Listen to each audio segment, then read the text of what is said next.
Ole Structure of Atoms Chapter 9 Akhan kan ludo na atom pian mang ti na ni maya atom ti chu particle chithuma la intend darin chung particle chithum ti chu protons te electrons te neutrons kan ti te khania protons le neutrons chu alaya orange color le blue color hi ania protons chu positive charge, neutrons chu neutral charge mo. Tichon an mani hual tu heti orbit naya hual tu hi electrons kan tia, electrons chu negative charge. Anni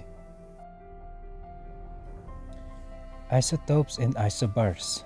Isotopes le isobars te shilfia shechiang turchonin atomic numbers te mass number te kan shiat chian masak angaya.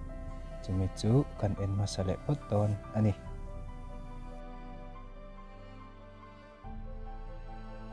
Atomic number is the number of protons in an atom.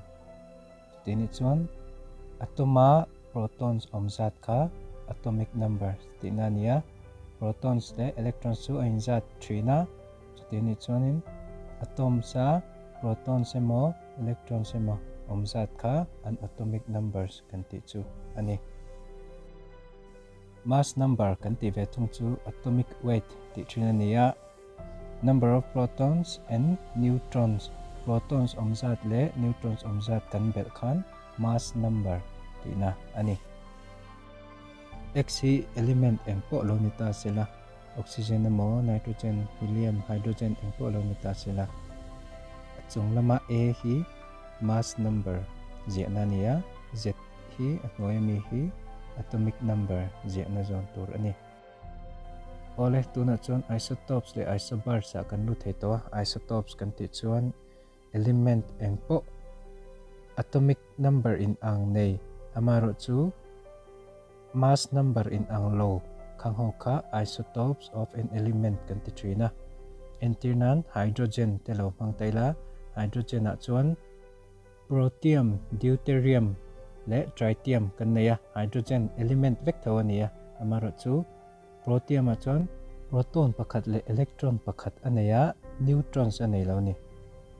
Deuterium a chuan protons pakhat electrons pakhat le neutrons pakhat aneya achunga khan true kan da a noya 1 kan da engwangi ti chuan achung kha mass number kan ti khania proton le neutron bel zat khania pakhat ve ve nei wangin true ania bel chu tichuan a hnuaia 1 kan jekha atomic number ania atomic number chu nuchina kan soi angkhan number of protons ania proton pakhat nei wangin 1 kan jek ani. Tritium a vethung chuan proton pakhat electron pakhat le neutrons pahnih anei vethung to a chutini chuan mass number a chuan protons le neutrons kan belanga proton pakhat le neutrons pahnih kan bel chuan pathum alo ni to anga a hnuaia atomic number kha chu number of protons ani wangin 1 alati theini. Tichuan hemiti pathum hi hydrogen element pakhatina form pathum isotopes pathum ane te chu ania atomic number in ang vek ni si khanin mass number kha in ang lo vek ani.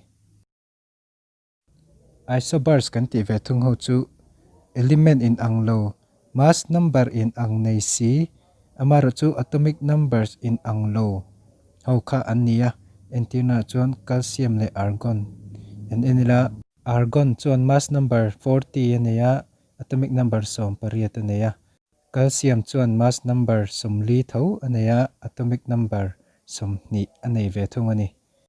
Hetianga mass number in ang nei si atomic number in ang low ho hi isobars kan ti ho chu ani.